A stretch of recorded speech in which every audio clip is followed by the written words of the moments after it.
Hai semuanya, perkenalkan saya Maria Angelina Luisa Makin, NPM 223-11068, dari kelas SI 22B, Prodi Sistem Informasi, Fakultas Teknik dan Ilmu Komputer, Universitas Teknokrat Indonesia. Melalui video ini saya akan membagikan materi tentang perbedaan metode supervised dan unsupervised learning pada data mining. Yang pertama kita akan membahas tentang supervised. Definisi supervised learning pada data mining. Supervised learning adalah metode mesin learning di mana model akan dilatih menggunakan data berlabel. Ini berarti setiap contoh dalam dataset memiliki input dan output yang sesuai. Tujuan model adalah mempelajari hubungan antara input dan output sehingga dapat membuat prediksi yang akurat untuk data baru. Prosesnya ada 3. Yang pertama training, yaitu model akan dilatih dengan dataset yang berisi input dan output. Yang kedua testing, model diuji dengan data baru untuk memprediksi output yang benar. Dan yang ketiga ada evaluation, yaitu performa model dievaluasi berdasarkan akurasi prediksinya terhadap data uji. Kita masuk ke contoh supervised learning. Yang pertama, contoh klasifikasi. Misalkan deteksi email spam. Permasalahannya di sini yaitu mengkategorikan email sebagai spam atau non-spam. Metodenya yaitu naive Bayes, dan data yang digunakan adalah email dengan label spam atau non-spam. Prosesnya yaitu model akan dilatih dengan email berlabel untuk mengenali pola, kemudian memprediksi kategori email baru. Contoh yang kedua yaitu contoh regresi, misalkan prediksi harga rumah. Permasalahannya adalah memprediksi harga rumah berdasarkan fitur-fitur seperti ukuran, lokasi, dan jumlah kamar. Metode yang digunakan yaitu linear regression, dan datanya yaitu dataset rumah dengan fitur ukuran, lokasi, harga, dan lain-lain. Prosesnya adalah model akan dilatih dengan data rumah berlabel untuk mempelajari hubungan antara fitur dan harga, lalu memprediksi harga rumah baru. Baik teman-teman, kita akan masuk ke unsupervised learning. Unsupervised learning adalah salah satu metode mesin learning di mana model akan dilatih menggunakan data yang tidak berlabel.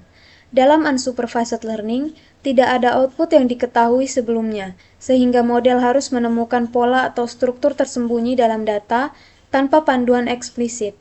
Metode ini sangat berguna dalam eksplorasi data dan pengelompokan data yang serupa. Tujuan utamanya ada 2, yang pertama itu clustering, atau mengelompokkan data yang mirip satu sama lain ke dalam kelompok atau cluster. Yang kedua yaitu association, menemukan aturan atau hubungan antara variabel dalam dataset. Contoh unsupervised learning. Yang pertama, contoh clustering. Misalkan pengelompokan pelanggan. Masalahnya yaitu mengelompokkan pelanggan berdasarkan perilaku pembelian untuk mengidentifikasi segmen pasar. Metode yang digunakan yaitu Cummins clustering, dan datanya yaitu informasi pembelian pelanggan seperti frekuensi pembelian, jumlah pembelian, dan jenis produk yang dibeli. Prosesnya yang pertama model Cummins clustering mengelompokkan pelanggan ke dalam klaster berdasarkan kesamaan dalam perilaku pembelian. Dan yang kedua, setiap klaster mewakili segmen pelanggan dengan karakteristik yang mirip. Hasilnya yaitu identifikasi segmen pasar seperti pembeli sering, pembeli musiman, atau pembeli volume besar. Selanjutnya contoh association. Misalkan analisis keranjang belanja. Permasalahannya adalah menemukan hubungan antara produk yang sering dibeli bersama di supermarket.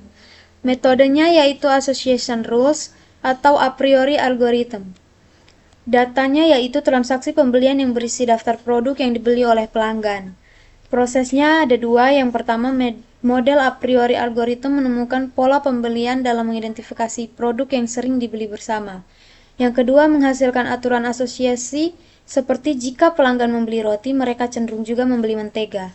Hasilnya yaitu peningkatan strategi penjualan dan tata letak produk untuk mendorong penjualan silang. Nah, perbedaan supervised dan unsupervised learning pada data mining. Dari segi data latih, supervised learning itu diberi label input-output pairs. Sedangkan unsupervised learning tidak diberi label dan hanya input. Dari segi tujuan, unsupervised learning menemukan pola atau struktur, sedangkan supervised learning memprediksi atau klasifikasi. Kemudian dari segi algoritma utama, supervised learning itu klasifikasi dan regresi, sedangkan unsupervised learning yaitu clustering, association, dan dimensionality reduction. Dari segi aplikasi, supervised learning itu pengenalan suara dan klasifikasi email, sedangkan unsupervised learning yaitu segmentasi pelanggan dan analisis pasar.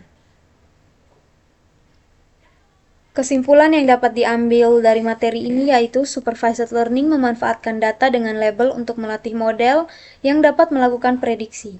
Sementara unsupervised learning bekerja dengan data tanpa label untuk menemukan pola atau struktur yang tersembunyi. Perbedaan ini menentukan aplikasi dan tujuan analisis yang paling sesuai untuk masing-masing metode pembelajaran mesin.